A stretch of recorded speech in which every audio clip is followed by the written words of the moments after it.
The Detroit Lions offensive line has grown drastically over the last couple of weeks. After a week one disaster that saw them not be able to pass block, not be able to run block, not be able to really do anything productive on the offensive side of the ball, and in what was probably one of their very worst offensive line performances in a half decade, the Detroit Lions respond. They bounced back. And from weeks 2 to week 3 against the Baltimore Ravens, the offensive line has grown dramatically from a run blocking standpoint. They have improved drastically from a pass blocking standpoint. The run game is better, the pass game is better, and everything is better for the Detroit Lions going into week 4 than it was in week 1. And even though they face maybe the toughest competition they have up to date, even though Cleveland's defense is maybe the best unit they will face all year, I have confidence that they will continue to improve against Cleveland, and the offensive line will be one of the primary reasons that Detroit is able to surmount the Browns and able to take a victory in week 4. Now, taking a look at week 1, the Detroit Lions had a number of new starters, right? Taylor Decker was their starter at left tackle, Christian Mahogany at left guard, Graham Glasgow at center, Tate Ratledge in his first ever start against the Green Bay Packers and first ever start in the NFL at right guard, with Penei Sewell manning the right tackle position. You lost a number of players in the offseason. You lost Frank Ragnow, the all-pro center. You lost Kevin Zeitler, the Pro Bowl caliber guard, and you even moved your left guard in Graham Glasgow to the center position, essentially resetting him not from a developmental standpoint, but resetting him from a mentality standpoint. Now you have to snap the ball. Now you have to call pressures. Now you have to communicate more. And it is a very different position to play center as opposed to guard. On top of that, the replacements that were brought in were all essentially rookies, right? Christian Mahogany is a second-year player, but only played in 3 games a season ago for Detroit. He is still incredibly raw and incredibly undeveloped. Tate Ratledge was a rookie, a second-round pick in the 2025 draft class. He was playing his first ever game on the road in a hostile environment with the Green Bay Packers at Lambeau Field. He had a lot of miscommunication errors. Behind that, Miles Frazier is currently on the physically unable to perform list, but he is a rookie. Kayode Awashia is a multi-year veteran, but he has not played a lot of snaps, has not played a lot of games for the Detroit Lions. All of their depth was young, inexperienced, and it led to a major crisis in week 1 against the Green Bay Packers. The Detroit Lions, as an offensive line, allowed 4 sacks, had 22 carries for just 46 yards, and averaged, as a unit, just 1.8 yards before contact per attempt, meaning every time the Detroit Lions running backs, whether that be Jahmyr Gibbs, whether that be David Montgomery, whether that be whoever took a handoff in the backfield, before they got touched, they averaged about 1.8 yards per attempt. That is not good. The NFL average is somewhere in the low 2.0, 2.3 range of that metric. The Lions were at 1.8. They were significantly behind what even the NFL average was, and they were one of the worst run blocking units of the entire week to open the NFL season. Taking a look at some of the PFF grades from that game, Penei Sewell was the highest graded player on the entire team from the offensive side of the ball. His PFF grade was 70.8.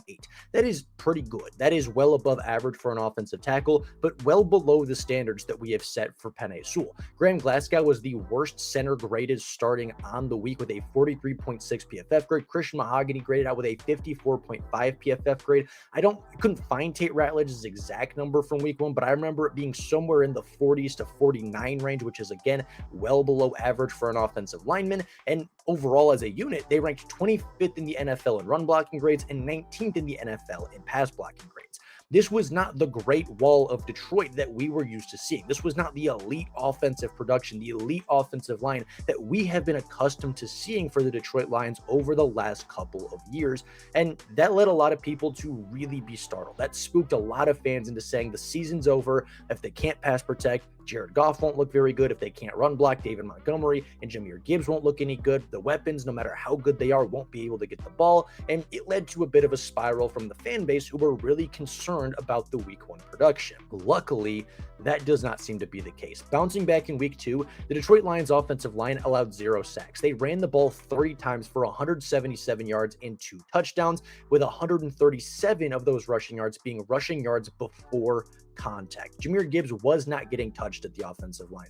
David Montgomery was not getting touched at the line of scrimmage. Every single time the Detroit Lions ran the ball, they were moving the Chicago Bears front 7 back several yards at a time. And while that is a little concerning to say that the running backs didn't create a whole lot after what was given to them, it was a step in the right direction. It was a step up from where they were in Green Bay, and they took another step forward going into Baltimore, a team that is significantly more talented than the Chicago Bears on defense, a team that had much higher expectations than the Chicago Bears on defense. They allowed 0 sacks against a front seven that is quite talented. They ran the ball 38 times for 224 yards and 4 touchdowns on the ground. This time, the running back were able to create a little bit more than what was given to them. The offensive line still ran block incredibly well, and overall, they have played really good football over the last 2 weeks, significantly better than where they were in week 1 against the Green Bay Packers. As it stands right now on the season, the offensive line is graded out quite well. Taylor Decker currently is graded out from PFF with a 72.4 Pro Football Focus grade. That ranks him 16th among all offensive tackles in the NFL.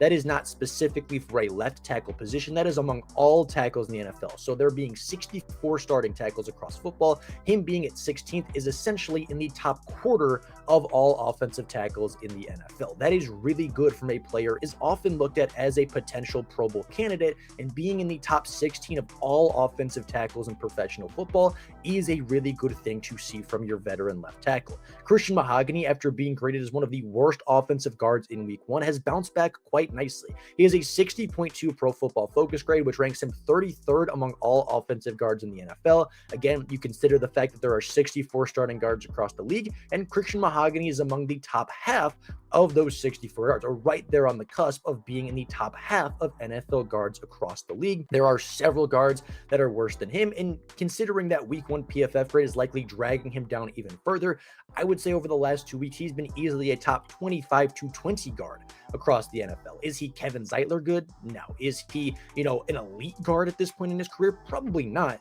But he is a very reliable and certainly a starting quality guard in what he has shown over the last 2 weeks. The biggest concern, I think, is Graham Glasgow, who still on the season only has a 52.4 PFF grade, ranking him 33rd among centers in the NFL. That, of course, being only one center per team, means he is not even a starting quality center across the NFL. Now, again, that being said, I think week 1 is dramatically dragging and kind of bringing that PFF grade down as an overall standpoint. I think over the last 2 weeks, despite him not being incredible, I think he has been quite serviceable for the Detroit Lions. And while I do think they will look for a long-term extension, I think they will look for a long-term answer this upcoming offseason. I think Graham Glasgow is reliable enough in the run game and okay enough in the pass game to at least say he's not going to be a liability on the Detroit Lions offensive line like maybe some fans thought early in the NFL season. The right side of the offensive line, though, is where things really start to look incredible. Tate Ratledge currently grades out with a 74 Pro Football Focus grade. That ranks him 5th among offensive guards in football. Again, there being 64 starting offensive guards in the NFL, he ranks 5th. In just 3 games into his NFL career, he is already playing like a top 10 to top 5 guard in the NFL. His run blocking is incredible. His pass blocking is pristine. And yeah, he struggled really mightily in that week 1 game against the Green Bay Packers. But last week against Baltimore, he graded out with a 90 Pro Football Focus grade in run blocking. He was fantastic from that aspect against a good Baltimore Ravens interior defensive line. He is graded out as one of the best centers in football, or one of the best guards in football.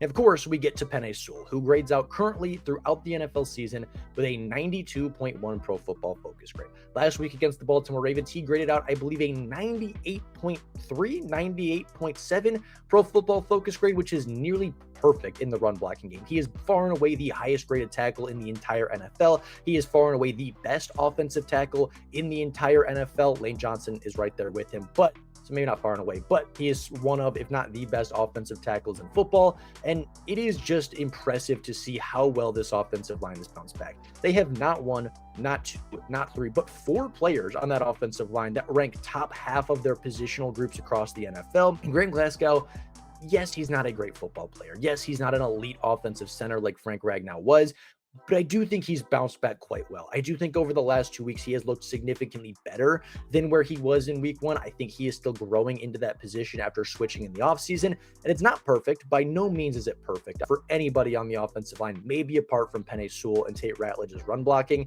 But it's good. It's better than what a lot of fans were expecting after that week 1 blowout. And I just think it needs to be recognized how good and how important this offensive line has been for the Detroit Lions. Now, before we go, I do want to take a look at their matchup this week because they may be facing the toughest front seven they have faced the entire year. Green Bay, of course, was fantastic, and I think with the home field advantage, you could give the advantage to Green Bay when it comes to the toughest matchup. When it comes talent for talent, pound for pound, the Cleveland Browns have the best defense in football. They are number one in the NFL in total yards allowed. They are fourth in the NFL in sacks. They are first in the NFL in yards per carry, first in the NFL in yards allowed per game on the ground. They are the best defense in one of the best front sevens in the entire NFL. Myles Garrett, Mason Graham, and several other really quality players is going to be a major test for this Lions O-line going into the week.